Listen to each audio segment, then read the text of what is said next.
Before we get started, click the link in the description below to see my #1 weight loss diet program that changed my life. What is keto? The keto lifestyle is a high-fat, low-carb, moderate protein diet. Most people follow the standard American diet, which is high in carbohydrates and low in fat. When you eat something that is high carb, your body will produce glucose and spike insulin. The problem with that is, since glucose is the easiest molecule for your body to convert for energy, it will use the glucose over dietary and stored fat.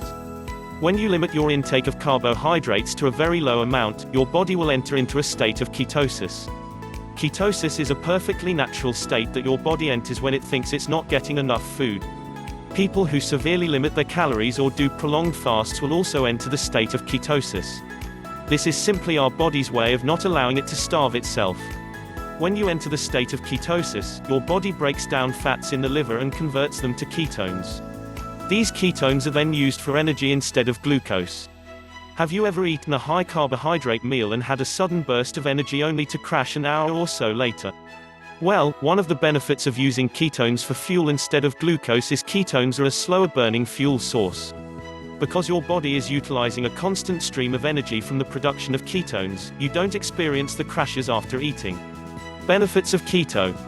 Like us, many people start a keto diet for the weight loss benefits, but here are numerous other advantages to living a high-fat, low-carb lifestyle. Joe started on keto to lose weight and lower his risk of a heart attack, but decided to make it a permanent lifestyle after experiencing some of these benefits.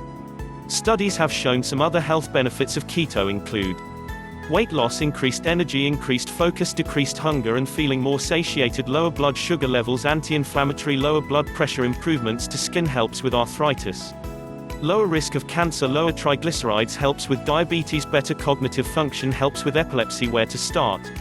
Let's start off by saying we're not doctors or nutritionists. Any information we have on our website, YouTube channel or social media is from our own research and personal experiences. We recommend that before you make any kind of lifestyle change, including starting a keto diet, you consult your physician. There are a lot of physicians who now recognize the benefits of eating a high-fat, low-carb diet. Lowcarbusa.org has a great list of medical practitioners who support the ketogenic lifestyle. Now that we got all that out of the way, let's talk about the next hurdle. This is a marathon to good health, not a sprint. You need to be in this for the long haul. Switching from the SAD, standard American diet, to the keto diet is a huge change both mentally and physically. For years, you've been feeding your body carbohydrates, which is essentially sugar. The craving for sugar and carbohydrates doesn't go away overnight. It's going to take some time to get used to eating lots of healthy fats, and not eating all the sugar, starches, and grains. Because you are so used to eating all those carbs, we recommend starting a keto diet a little differently than what other people might suggest. That doesn't mean other people are wrong. It's just that in our experience, our method makes it a little easier to stay on this diet. With all that said, let's get into the initial steps for starting your keto journey. Step 1. Clean out your pantry. One of the best ways to deal with the temptations of all the carbohydrates and sugars is to simply get rid of them. If possible, get rid of anything that may tempt you. This includes rice, potatoes, cereals, crackers, sugar and flour. There are so many items that have hidden sugars. Can you believe they even add sugar to pickles? If you're like us and don't want to throw out what you used to consider perfectly good food, donate it to a local food bank. Replace the potato chips with pork rinds and cheese crisps. Toss out the flour and get yourself some almond flour. There are a lot of substitutes on the market for the high carbohydrate products in your cabinets. Step 2. Throw out your scale. The scale can be your worst enemy on the keto diet. You're going to find that in the first couple weeks you will probably lose some weight and then hit a stall. This is normal. Your body is still adjusting and figuring out that it should burn fat for fuel. When most people go on a diet, they lose muscle and fat. But you will be burning fat. 1 pound of fat is much larger than a pound of muscle. Since you'll be burning fat and retaining your muscle, the inches will come off before the pounds. Rather than worrying about the scale, we suggest you take bi-weekly or monthly pictures and measurements. Rachel is one of the biggest testimonies to this. Over a period of 3 months, she only lost 4 pounds but went from a size 8 to a size 2. She was constantly getting frustrated at the scale even though she was shrinking away. When she finally looked at pictures of herself, she couldn't believe it. Step 3. Use our macro calculator. For the first 2 weeks, we aren't going to worry about hitting all of our macros, but you definitely want to have an idea of what your goals are after you have fat adapted. When you plug all of your information into the calculator, you will have a good idea of how much fat, protein and calories you should be consuming in order to lose, maintain or even gain weight. We suggest setting the grams of net carbs to 20. If you're trying to lose weight, consider choosing sedentary for your activity level, even if you exercise. Step 4. Get a food log app. Most of the food you eat shouldn't have a nutrition label, so a food app will help you find out the amount of fat and carbs in each food. In addition, using a food log app will help you with accountability as well as make it easier to track your macros. You'll be surprised how many hidden carbs and sugars are in foods. We used MyFitnessPal for a while. But my issue with MFP is that a lot of the information in there is user-generated and sometimes wrong. In addition, MyFitnessPal doesn't track net carbs. Lately we have been using Chromometer. It has keto tracking, good food nutrition information and will track a lot more than MFP, including how much omega-3 and omega-6 you consume. It even has a place for you to enter your own recipes. If you are unsure of the percentage of fat in something you eat, remember that 1 gram of fat has 9 calories and 1 gram of protein or carbs is 4 calories. An easy calculation is to multiply the grams of fat in a food by 9 and then divide that by the total calories. That will give you the percentage of fat whatever you are consuming. For example, 5 ounces of 80/20 ground beef raw has 29 grams of fat and 359 calories. 29 multiplied by 9 is 261, 261 divided by 359 is 73. That means it's 73% fat and perfect for keto. Now remember, when you cook meat, don't drain off the fat. Pour it back over the meat or let it sit in the grease for a minute to reabsorb it. I know it may sound strange, but you want that fat. Step 5. Keep your net carbs under 20 and your total carbs under 40. Even though we've put our information into the macro calculator, for the first 2 weeks just focus on keeping your net carbs under 20 and your total carbs under 40. Doing that will ensure you get into ketosis. Net carbs are the total carbohydrates in a food item minus the dietary fiber and sugar alcohols. Now that doesn't mean consume a bunch of foods that have 15 grams of sugar alcohols, because that will end up slowing your progress and probably cause some gastral distress. Most of your daily net carbs should be coming from vegetables. Things like spinach, kale, cauliflower, zucchini, broccoli and avocados. The rest of your carbs will come from things like dairy, eggs, spices, a few nuts and maybe a small dessert or fat bomb at the end of the day, if you have room left in your macros. With all of the keto products that are being released, our suggestion when calculating carbs is to use the total carb figure for all processed foods and net carbs for your veggies. Unfortunately, companies don't have your best interest in mind and they will manipulate the numbers to get you to buy the products. The lower you get your total carbs, the faster you will get into ketosis and the more success you will have. Step 6. Don't worry about calories. We know this sounds weird, and it's only for the first couple weeks. Ultimately calories still matter, but right now we want to get your body used to burning fat for fuel. As we said earlier, it's going to be hard enough to ditch the carbs. You've spent years eating a high sugar, high carbohydrate diet. The cravings aren't going to go away overnight. For the first 2 weeks, worry about eating less than 20 net carbs, keep your protein moderate and eat lots of fat.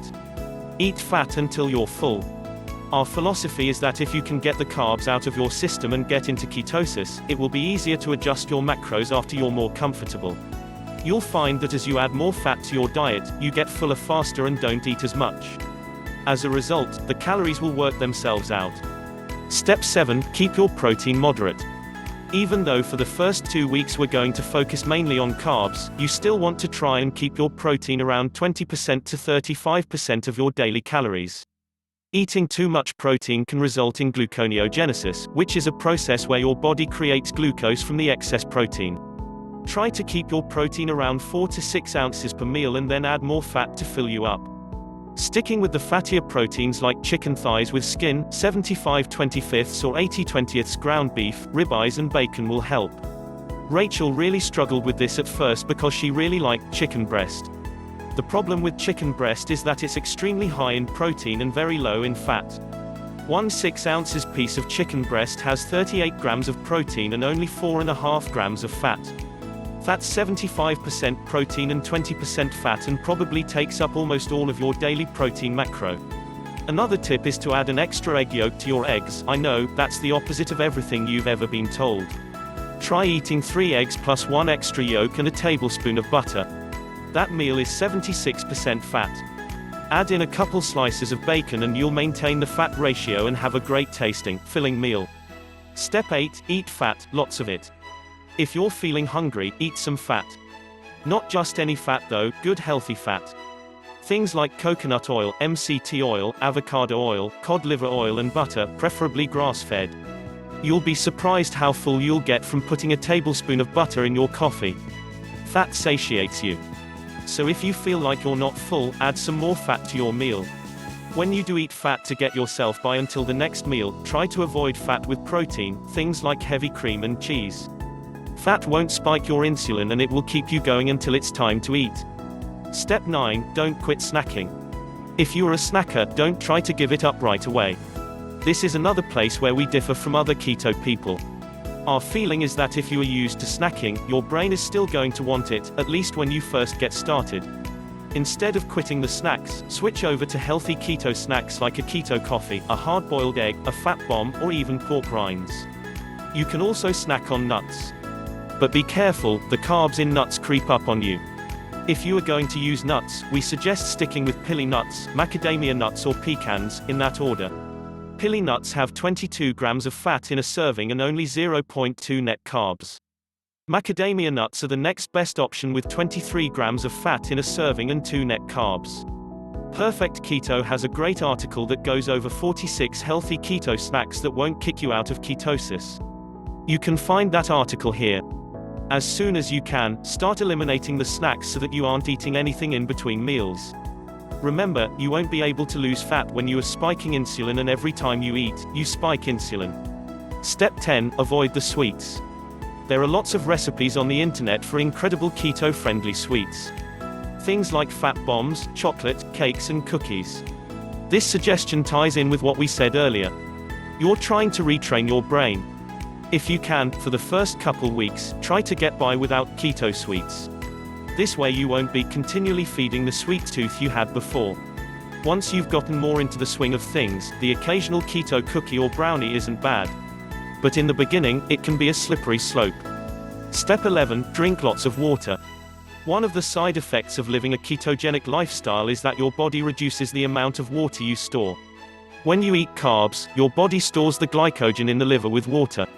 Since you're not eating carbs, you don't have all that glycogen, so your body dumps the water. That's one of the reasons you'll probably lose several pounds in the first 2 weeks. The bad news is you can dehydrate easily. But the good news is that's one of the other reasons eating high-fat low-carb is so beneficial, less inflammation. Step 12, electrolytes. Since your body is dumping water, it's also dumping electrolytes and we need those to function. If you only replace the water and not the electrolytes, you'll flush the electrolytes that you do have and get even more dehydrated. You need to make sure you're consuming a lot of potassium, sodium and magnesium. Salting your food well with a good mineral salt like Himalayan pink salt or sea salt is a great place to start. You can also get a lot of the potassium from green veggies and avocados. We like to use Ultima whenever we are feeling a little cramped or run down. It tastes great, is zero carb and contains a lot of electrolytes that you need. Step 13, have fun and don't quit. Remember, this is a marathon, not a sprint. You'll probably see some results early on, but getting completely fat adapted can take weeks or even months. That doesn't mean you won't be losing weight or inches, but it does mean that a carb cheat day early on could set you back weeks. Keto is not like a standard diet where you can cheat and then go to the gym or count that food as part of your calories for the day. This was the first diet that Joe didn't cheat on because he knew cheating once would result in a couple of weeks of feeling like garbage. The good news is that after you've been doing it for several months, your body gets really good at being able to utilize fat. Instead of quitting or cheating, have fun with it. If you feel like you want to have a fun night out or reward yourself, buy a new outfit. If you want to reward yourself with food, have a calorie cheat day, where you eat a 15-ounce steak instead of a 6-ounce one. Joe likes to have fun teasing people. People will say things like, "Don't you miss bread?" and he will answer back, "Not really, 'cause I get to eat a pound of bacon instead."